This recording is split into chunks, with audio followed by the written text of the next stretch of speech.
Hello and welcome to the Front Row Back Row podcast. My name is Dr. Owen Campbell, and with me, as always, is Dr. Brian Wolf.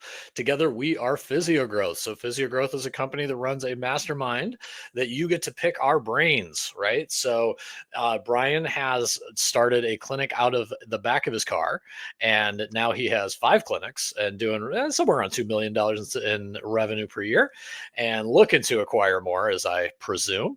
Yes. And I actually was one of those people that might buy someone like Brian when we worked for a bigger corporate firm. And I helped grow clinics to a lot more than that when I was with my previous employer. So we can cover the beginning all the way to the end of your business questions with Physiogrowth. So check it out in the show notes, www.physio-growth.com. And today we are going to be talking about an industrial PT, right? So Brian has built his clinic with working with the NYFC MLS soccer team. He has built it with working with all of these athletes, pretty darn good baseball player and wrestler himself.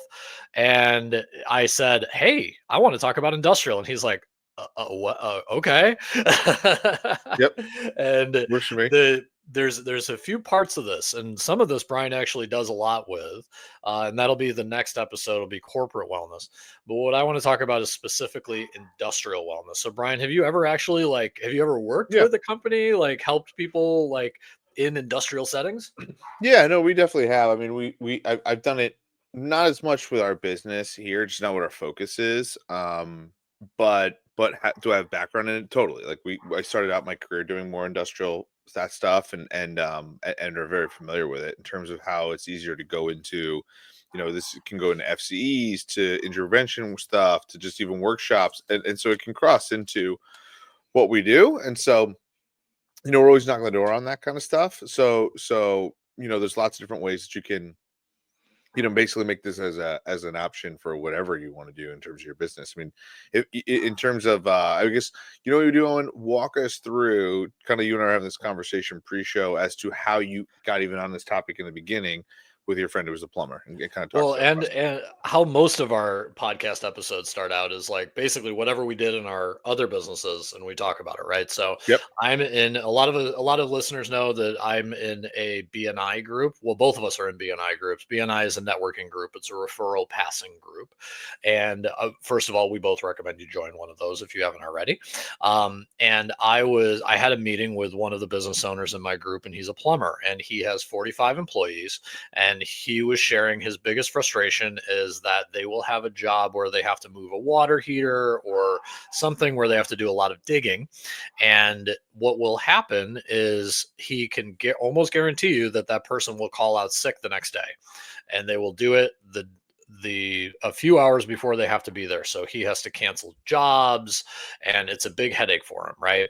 And he's also growing his company, so he wants to establish a culture. Plumbers are actually really hard to come by, especially in Phoenix, but I think just nationally, there's just a shortage of tradespeople. So he wants to find a way of keeping his people happy working there, as well as preventing them having a sore back that maybe doesn't get to the point that they have to report it as what we call an OSHA reportable, right? With a proper injury where they have to document it, a physician sees them. But he also wants to look at it as maybe a benefit for his employees. So I was telling him how a PT can really come in and help someone like him, and he seemed pretty interested in it. I don't know. It's there's about 8 different steps that have to happen for it to come to fruition, but it'd be great. That means I don't have to drive. I can charge my hourly rate, and if it's something where they really use me and tell their friends, it could be a great line of business. Totally. I mean, these are the types of things where when you see the angles and the niches, right, you gotta look at them. Now, here's something I would say to certain people, right? And again, like one of the things that Owen asked me was, "Hey, like, do you guys do a lot of this?" And the answer is not really, not for any other reason than the fact that it just doesn't fit what we do, right? Mm. So think about that. If you're a, with Owen and what he's trying to accomplish and what he's trying to do and grow, if this is something that fits with what he wants to do Yep. and fits with what his abilities are, then this makes a lot of sense to explore, right? And so there's a lot of what we do in physio growth is help people look at growth opportunities and how this will work. And so the first thing that me and I started talking about was like how you could do it. And so if you think about the problem that this guy's having is that he gets a big job, but then it's like a two steps forward, one step back type of deal. It's like, all right, I get my employees and, plumbers and trades guys, generally speaking, have higher, sick days, those kind of utilized days because like a back sore or whatever. So the reality is like to run something for those people, whether it's a exercise classes, injury prevention based, whether it's, a day for like pampering guys, whether it's a day of like, again, just doing more stuff where you're actually taking care of guys who are like have low back pain or have other issues. Think about this. Like, I don't know how many sick days that Arizona allows for each person, but in Connecticut, it's 8 days plus essentially another additional couple days, right? So if you think about how many days that is, again, per employee, it's significant amount of time that you're paying out. So those employees are like, well, Arizona just allowed sick days, by the way. wow, so that's Like, crazy. there was no More it was conservative state. you had PTO, and if you're sick, that's a PTO day, and you better hope that you're valuable to your company that you can negotiate a little bit higher PTO. I think in the last, like, 4 or 5 years, they said, like, you actually have to have, like, 2 or 3 sick days. Yes, So, yeah, coming from New York, that was a big change. that's huge. I mean, think about it, it's more conservative state, right? But who cares, right? It's like it's state by state based. So in Yeah. Owen's capacity here, what we're talking about is like, if these guys only have 2 or 3 sick days, or they got to take PTO, like now it's become a huge perk for those people. Because the one thing I always think about with Connecticut is like, what are these guys really bought into, right? If their Mhm. backs like bothering them, they're going to stay home, right? Or these are not guys that can work from home. So ultimately, an injury prevention piece or going in for treatments and having the guys like be, again, like another low hanging fruit for any cash PT is workers comp because Yeah. comp is a easy one to bill out. It's very easy to Well, bill out. and let's play that out, right? Yeah. So again, and a lot of people listening to this probably don't know a lot about industrial PT or workers comp PT or whatever you want to call it, right? So there's OSHA reportables is the thing that takes a business owner's insurance and skyrockets it, right? So if he Yep. has, just like a car, if you have a lot of accidents on a car, your insurance premiums are going to go up. Yep. So a lot of these guys want to decrease that, but they also know that they got to move water heaters and all these other things, right? They're in a trade where there's a lot of physical stuff. So you can come in as a PT and offer them either a, like, fixing a problem, right? Or you can do prevention, like Brian's talking about, is like a perk, like to try and keep them away from their sick days and all that. And you can even go to so far as there's something where how you get a drug screen after you get an offer for a job. Yep. You can do a post offer employment test, which is essentially a physical screen, and it's run by a PT, and they cannot discriminate based on appearance for some of these trade jobs. It's an ADA regulation, right? If somebody walks in with a walker and they're breathing heavy, but they have a good resume, you got to hire them, right? Yep. But they can give them, like you would get a drug screen at a regular job, they can give them a post offer employment test and tell them, do 3 minutes of nonstop step ups on a 12-inch box, right? Yep. And your heart rate has to be below a certain number. And if they can't do that, right, then I'm sorry, you just failed your test, right? Yep. And we can't give you a job. So it's a way for them. And I've talked to a few people where they've actually decreased OSHA reportables by about 40% when they did that. So these are numbers that you can take to a CEO or even like a director of safety and say, like, look, I can save you money, man. Like, this is all this money I can save you. Lower insurance premiums. I can make sure that you have less injuries at work. I can be a benefit for your employees, stretch them out, whatever, right? And all these things can be, like you said, low hanging fruit, because I don't know about you, but most PTs, they want to be with soccer players. They want to be pelvic health therapists. They want to be all that. Most of them don't want to be like down the street at a metal fab factory, right? Yeah. So that's what gets to your point though of, is this what I want to do the rest of my career, Yeah. right? Like, it's low hanging fruit, but the downside of low hanging fruit is that what you want to do forever, right? So 100%. I have some exposure to workers comp. I used to work in clinics that did workers comp primarily, so I don't hate it, right? But at the same time, like, in 10 years, do I see myself doing only workers comp? I don't know, you know. But at least right now, when I'm first starting out and I'm like, dude, any business is good business, why not try it? For sure, and I think one of the things that happens is it allows you to kind of set up some different systems that ultimately might be good for you in terms of like the way that um when you think about the process of how you're onboarding insurance based stuff or whatever, I think the bigger thing to Owen's point that we talk about is like how to attract when you have different things going on, like say you're treating golfers and now you're doing industrial stuff, it's going to be a lot harder to find that person to hire who wants to do golf and industrial stuff, right? Yeah. Like it's just a very weird combo. Just be Yep. cognizant of that. It's not a big Yeah. deal. It's just one of those things where you got to understand that and just be like, okay, like as we scale the business, there you know what avenue am I going and what percentage of my business is building in a way that I'm excited about it, and then as I'm building it's actually continuing to go in the way I want it to go. Well, and there is a scalability aspect of this to Cash PT, right? So like think about it. The owner knows me, right? But his employees don't know me from Adam, Hmm. right? And if they're getting a benefit, I don't know, he's the PT down the I can hire somebody if I build that line of business out to 20, 30, 40 hours a week at 4 or 5 different companies.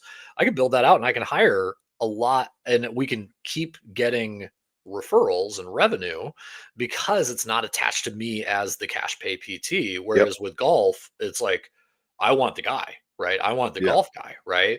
So it may be something that I could build up and then hire somebody to kind of do, right? And they can still get the whole, kind of benefit of cash PT while you know, the kind of marquee name who built the business is doing more of the niche stuff. So Exactly. those are things where if I had to say how we say like cash PT is hard, not impossible, but hard to scale. This is one of the few places where it may Totally. actually be relatively scalable. Totally, the key is going to be like Owen was just talking about is what's the scalability of it, how much can it grow, and then can you find the right talent to go into it. So Yeah. you actually started playing around a little bit with the numbers, like, and started Yep. talk through that numbers a little real quick. Yeah, so the big thing with a mobile PT, right, is you got driving distance built into your price, right? So I charge 175 patient, right? And that is basically for an hour and a half of work because I got to get to him, right? Plus the 1 hour. Um, so I said to this guy, look, it's 175 is what my hourly rate is. He's like, okay. And if we worked in maybe I come in once every 2 weeks or once every week or whatever the meeting schedule is that everybody's in the office, right? And I do 2 or 3 hours, right? So that's $500. Let's say $500 a week, right? 525 a week, right? And it's a 3 hour block, so I would only be seeing two patients normally in that block, right? And that if I was talking to Brian, if I scaled this out, if I just I want to do cash PT or I want to do industrial PT where I'm only working with like blue collar workers, blah blah blah, injuries, all that, right? Um, if I did 175 an hour for 40 hours a week, it's a $350 job, $350,000 job, Yeah. right? For a PT. That's fucking awesome, right? Yeah. And then you look at it and you say, okay, but really, what are we talking? What am I saving them? Because if I save them a day of work where that plumber is bringing in $4,000 on a job, right? And I save them that with $175 session, right? They're going to pay me more. Like Yeah, for I could sure. raise that. I could raise that price. Um, so again, it all comes down to your skill in marketing and your skill in being able to give the customer what they want. Because that's the thing is you got to understand their business side, right? You have to know what they care about. And if you can't deliver on that, then no one's going to pay you anything. Like if I say, oh, you need PT, and he has the same amount of call off days in one quarter than another, then I'm fired. you Yeah, know. for sure. For sure. And I So think, I mean, a lot of it, what we're talking about with Owen saying that is that when you think about the, aspect of 350K, like you can hire a PT in there, right? That could do that kind of yeah, work. Right. And yeah, so, you'd want to still be involved in that in some capacity to continue to create the relationship. But what ultimately happens is you're able to actually scale that business to a really, and Owen's right, where essentially say you wanted to offload it to two people because it was too much work, you can just increase the rate. So that's yeah, two PTs, they could be making 100K and you could be clearing 200 from yeah. that just one part of your business that wants to do industrial rehab stuff. The question again comes back to can you get the right talent for that and Yeah. that wants to do that probably. That's the hardest part of that. That's all. Well, in the workers' comp clinic I used to work for, they basically would look at it and say, we could pay, and this was Hmm. the hardest part because everyone knew like what they were getting per patient. like they could definitely pay if it was percentage of revenue compared to like a commercial clinic. Um, they could probably pay each therapist like 150 and still make the same percentage of revenue, right? Yeah, 150,000. But they don't have to because literally the only other job anyone else could get was like 90,000. yeah, So they would just pay them 95 or like 100, right?